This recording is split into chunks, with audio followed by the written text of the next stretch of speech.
and welcome to another episode of Regional Review produced in the South. I'm your host, Otis Daniels, and this show is dedicated to an initiative called Rural Revive.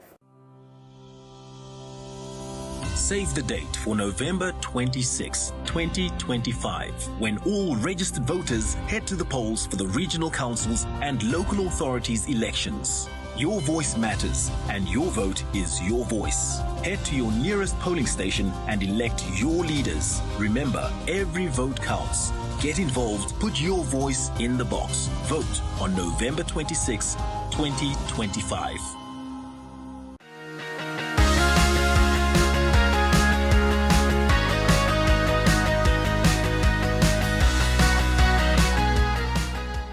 Up first, Piet Bam, the project manager of Rural Revive, tells us about the establishment and mission of the multi-year based organization. I'm the operations manager at Rural Revive, and we are glad to be in multi-year. I'm a born Namibian. I'm a born multi-year. I've retired at 55 years, and after that I decided to come back to my hometown and put my effort and skills into the upliftment of my hometown. All right. It is humble beginnings and humble thoughts that put this together. During the COVID pandemic, multi-year was hit very hard. There are basically 84 lodges, guest house, tented camps in the David constituency, down in this desert-based economy that was there. And at COVID, everybody needed to lay off people. Multi-year was flooded with unemployment. And Ms. Marika Ravers and Mr. Stefan Bruckner came together at the hotel and said, listen, what are we going to do for this community after COVID? Standard Bank withdrew, Pep stores withdrew. It became a ghost town, literally. And Mr. Bruckner came up and said, listen, my father, the late Mr. Albie Bruckner, bought a property many, many years ago. And that property is still here, and his vision was to open a laundry, to get the mothers out of the desert, that the laundry be done here in multi-year. The mothers are at home, they can look at the kids, so the social welfare. There will be an upliftment and everything. And they decided, let's start that dream of your father, Stefan. So this property that we sit in was the first property that we had. And we started with the laundry in here. Very soon, and luckily, we realized that we need to get off the grid. What will be the impact on the property and the whole project that they envisage here. So as I say, it's a humble beginning. It was originally for the laundry to start. To start this whole process, one needs to put things together. We are a non-profitable organization, and with that we needed partners. And once you find a partner, you stick with a partner, and early partners is early deals and good deals, and you put it together and you nail it and you have it on the table fixed. So for the laundry, we needed to get off the grid as soon as possible regarding the water. Now, the idea behind the laundry was that the desert, the water tables at the desert are going down.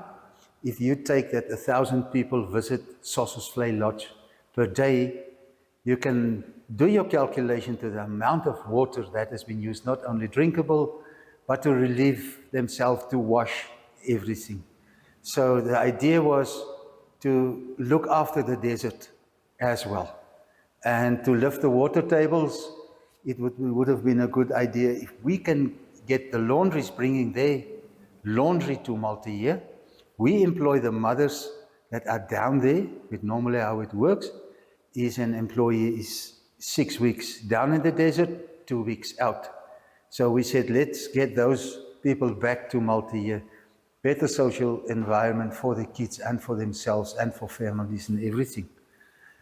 So to get the laundry running, we needed water. We had a borehole here, and we put up a trickle plant that laundry, that water can be reused. Now, how do you reuse that water? And we decide very soon that we should go into the horticulture program as well to reuse that water. So we put up that trickle plant. We started with our first horticulture project down here.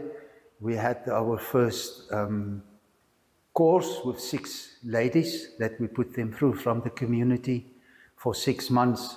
After that, we gave them the opportunity to go into the Blikkiesdorp area where they live, and we created greenhouses for them and gave them the opportunity to become self-sustainable.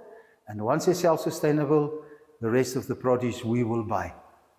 Because we sit with this desert-based economy. What basically happened, every lodge or anything that is ordered goes straight through Multiyear to Mariental, Windhoek, Keetmanshoop, and the town is passed. There's no business done here, which was understandable.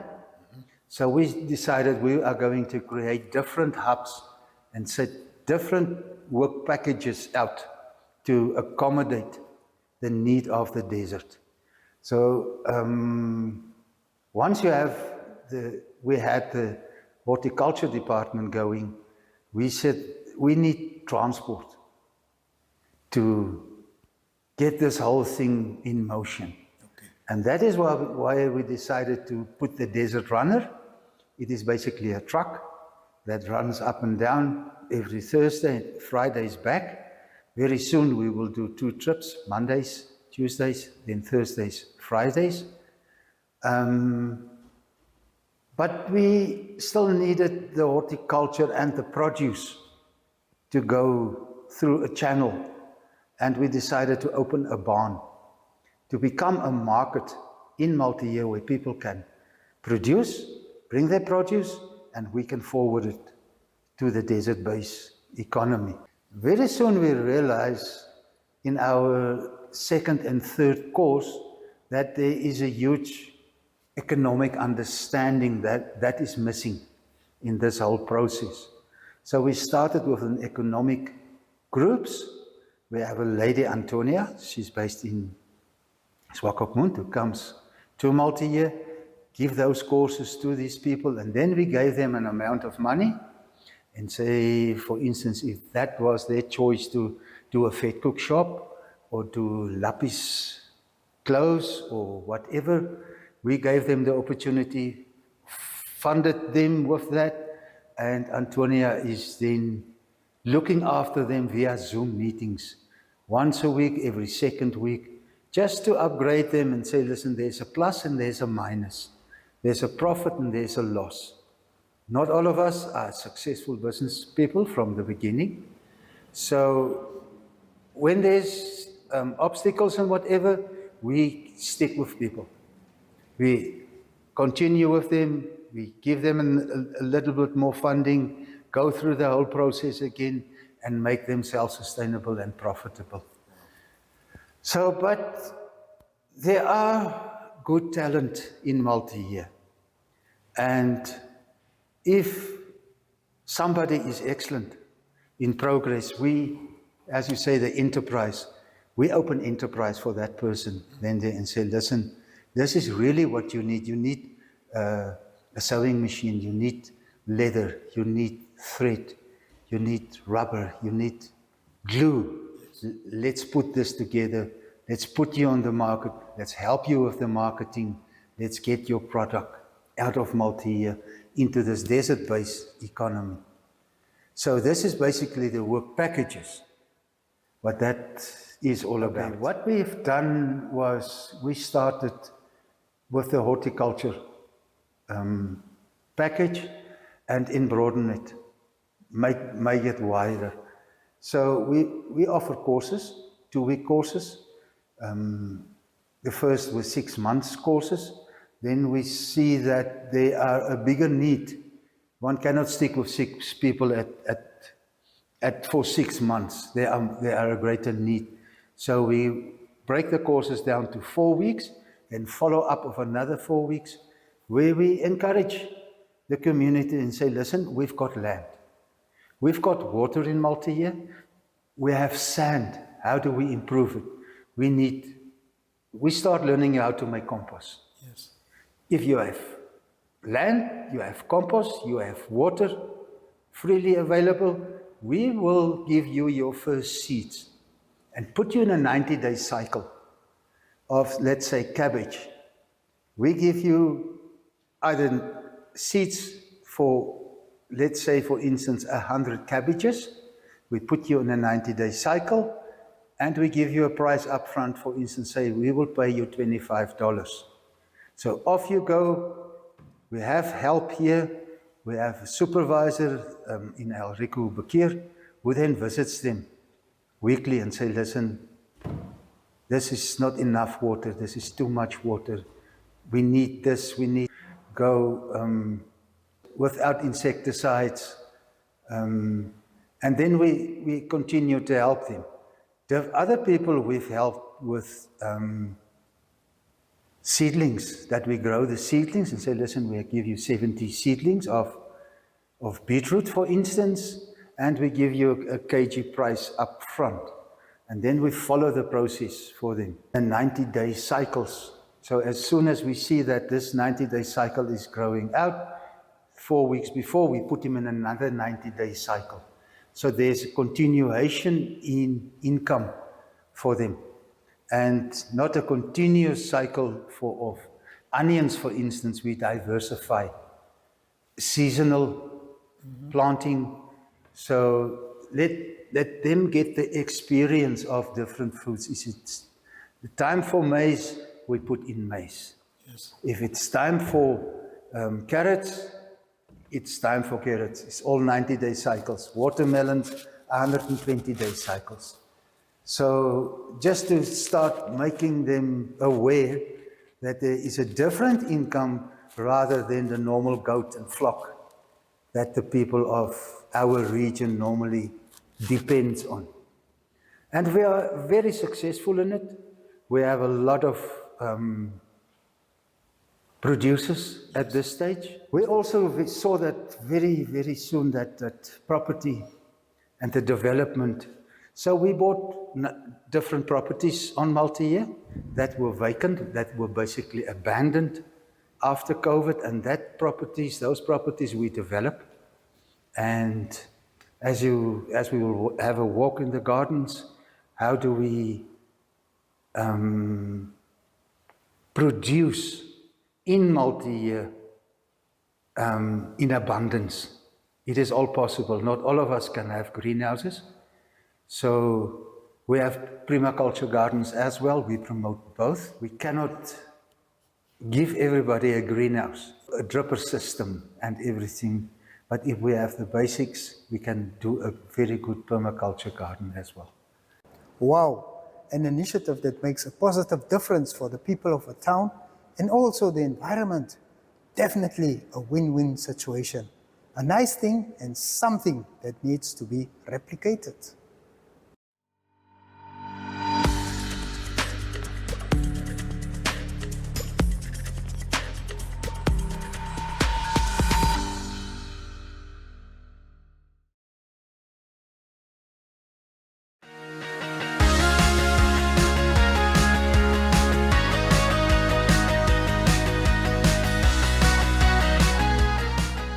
In the second part of the show, Bam tells us about the sponsorship partnership that makes the project tick. We also meet Rural Revive Trash to Treasure manager Vilma Carices, who tells us about the life-changing recycling aspect connected to the multi-year based project. We are lucky, and we are in that privileged situation that this is the second year that Capricorn reached a hand to our community down here. So this year again, we have Capricorn coming on board with us. With this whole Desert Runner trip that we have, where we pick up the veggies for a lodge, we pick up the staff, we pick up the laundry, and as we go on our trip, we drop off those stuff, but then we also collect again laundry, we collect staff, and the big waste problem in the desert, we opened a small waste management centrum here in Maltier. So of the 1.1 million that Capricorn gave us, 400,000 again was allocated to the waste department. Last year already we started with Capricorn to do 5 sites outside Maltier, resettlement, previously disadvantaged people, where we went out and restored the water, put up new tanks, borrow rehabilitation by Common Waters, Mr. Guido von Wittersheim. He first go out, check the water system, install that. Then we had, after that, we go in, we do the basic fencing off and everything. So with the help of Capricorn, we could extend that to put up water tanks, to put up a dripper system, to put up a little greenhouse on those sites. So this year we continue with that process in horticulture of plus minus $600,000 again. And progress is not slow, but you need to make an impact from the beginning. So it is intensive to found good partnerships with these previously disadvantaged guys that are on these lands. You need to form the relationships, the trust, that they are a good plan to go forward, to put it into, it is not short term, this is long term. We need to educate you in this. Are you willing to go with us? We are walking with you. We will do this in 4 or 5 years to bring you, with the help of Capricorn, with the funding that we are so grateful for. And we are very pleased that they've joined us this year again in sponsoring us in that donation. Ons is besig om environment skoon te hou.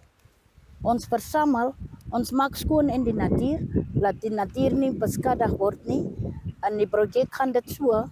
Elke dag kom die community mense, ons werk met hulle saam, dan maak hulle bottles bymekaar, hulle maak skoon en volgens wat hulle te goed bring. Byvoorbeeld 'n bottel, dan betaal ons wynbottel 70 cent. Help ons ook die community om bietjie iets hier uit te kry uit ons recycling. Die meeste materiaal is bottels wat ons aankoop. Daar is lotjies reg rondom, baie lotjies bring by ons, die anders gaan gooi weg by die diep, dan versamel hulle daar, en so in die lokasie soos hulle dit kry, dan bring hulle, is die community mense wat dit bring. Tot die skoolkinders om brood te, om iets op hulle se tafel te sit, doen die mense hierdie ding van, mal die het moes nie werk nie. Nou, hulle kry ten minste iets uit hierdie recycling. Die projek het laas jaar, Augustus maand, het ek uitgekom, uit Swakop uit, dit kom ek sê maar Augustus, September kan ek maar sê, het ons met die projek begin. En elke dag die projek groei en groei net. 25 Januarie het ons die hele clean-up gehad in Maltier. Ons het 200 mense uit die community gekies. Die mense het rondgehardloop, skoon gemaak. Dit was 'n groot dag vir ons van die community af. Dan het ons vir hulle sommige groepe gedeel. Sommiges het geld gekry, sommiges het vouchers gekry en so. Dit was regtig 'n goeie ding geweest vir die community om iets in hulle se sakke in te sit. Hoeveel mense werk by die projek? Ons is op die oomblik 3. Ek die manager, dan het ek 2 werkers, 2 manne. En dan, waartoe gaan die materiaal wat julle aankoop? Ons stuur dit Windhoek toe, Rendadram. Ons werk saam met Rendadram. Maar ons is besig om 'n depot in Marindal oop te maak, miskien in 2 of 3 maande sal ons dit doen. Dan gaan die goed direk Suid-Afrika toe. My boodskap aan die gemeenskap is, kom ons hou ons dorp skoon. Kom ons hou ons natuur skoon. Elke ding, as jy iets sien wat verkeerd is, wat in die straat rondlê, tel dit op. Is wat uit recycling het ek baie gedoen. Ek het 2 kinders. Eintlik, ek het baie groot familie, maar ek haal 2 goedjies uit. Ek het 'n meisiekind wat environmental health science studeer. Sy is 4 jaar op NAS kampus en dan het ek enetjie net uit die recycling in haar salon wat ek gehad het. En dan het ek 'n juffrouwtjie, so klein kort juffrouwtjie ook geleerdheid gesien, gekwalifiseerde vroutjie wat hierdie jaar begin skool hou het op Navas. So help die recycling ook vir jou om iets daaruit te kry. Eintlik van kleins af het ek begin recycle, maar na COVID, voor COVID het ek bietjie, maar na COVID het ek my mind oopgemaak en dan het ek begin recycle. Ek het net bietjie gerecycle, maar meer, maar is my ma van die kleins af. As sy al dit kom van Nomtas af, is 50 kilos buite. Hulle het kinderreis gehad in Maldee. As my ma afkom, dan het sy al dit diep toe gegaan om iets te gaan kry daar, om te recycle, miskien blompotte, plante, sulke goed. Van daar af het ek geleer van haar af en dit motiveer vir my. Ek wil nou 'n fabriek. Ek het laas jaar Augustus het kyk net vir my gekontak. Ons het Augustus maand dit Suid-Afrika uitgekom. Dan het hulle ook vir my ondervra en so aan, want hulle het 'n produk van my in 'n winkel in Swakopmund gesien wat ek gemaak het uit recycle goed. Dan het ek vir hulle ook gesê ek is besig volgende jaar of so om 'n fabriek oop te maak.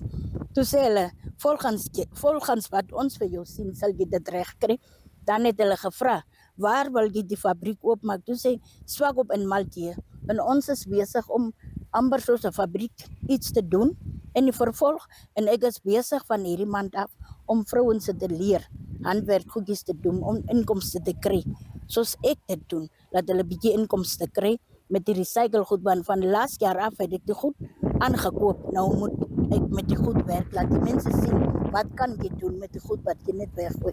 Ek maak handsakke, ek maak toiletstelle, ek maak al wat dit ding uit chipsakke, plastic sakke, maar inkopsakke maak ek mate hoedens en al wat dit ding is.